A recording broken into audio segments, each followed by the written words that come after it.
চাঁদের আলোহীন ঘুটঘুটে রাত। নীরব গ্রামের মাঝখান দিয়ে শুধু বাতাসের শু শু শব্দ আর দূরে কুকুরের ডাক।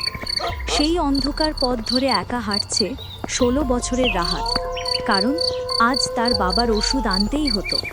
কিন্তু সে জানে না এই রাস্তায় আজ কিছু একটা অস্বাভাবিক অপেক্ষায় আছে। এত অন্ধকার কেন? স্ট্রিট লাইটগুলোর সবই বন্ধ। হঠাৎ লোডশেডিংও না তো? বাবা, এত রাতে এখানে কেন? ওষুধ আনতে যাচ্ছি কাকা। আপনি? ফিরে যা। সামনে যা আছে তা মানুষ না।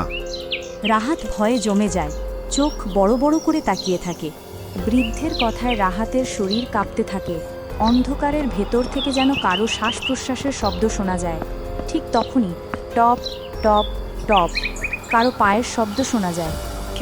কে ওখানে?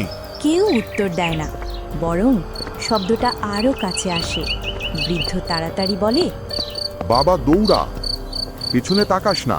রাহাত ছুটতে শুরু করে। চারপাশে শুধু অন্ধকার আর শ্বাস নেয়ার শব্দ।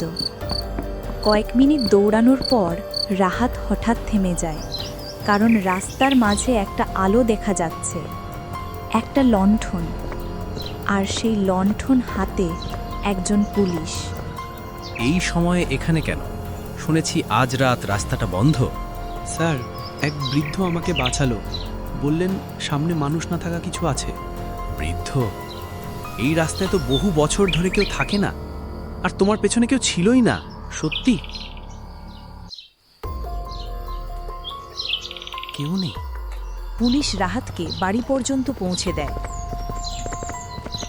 বাড়িতে ঢুকতেই রাহাত দেখে দেয়ালে ঝুলছে তার দাদুর পুরনো ছবি, এবং সেই মুখটা ঠিক সেই বৃদ্ধের মতো যাকে সে রাস্তায় দেখেছিল। মা, এটা তো সেই মানুষটা। ও তোমার দাদু।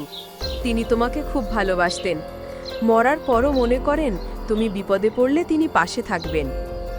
জীবনে আমরা অনেক সময় ভয় পাই, হাল ছেড়ে দিই, কিন্তু মনে রাখতে হবে সৎ মানুষের পাশে অদৃশ্য শক্তিও দাঁড়িয়ে থাকে। আর বিপদে কখনো একা পড়ি না। যদি মন পরিষ্কার থাকে, পথ নিজেই আলো দেখায়।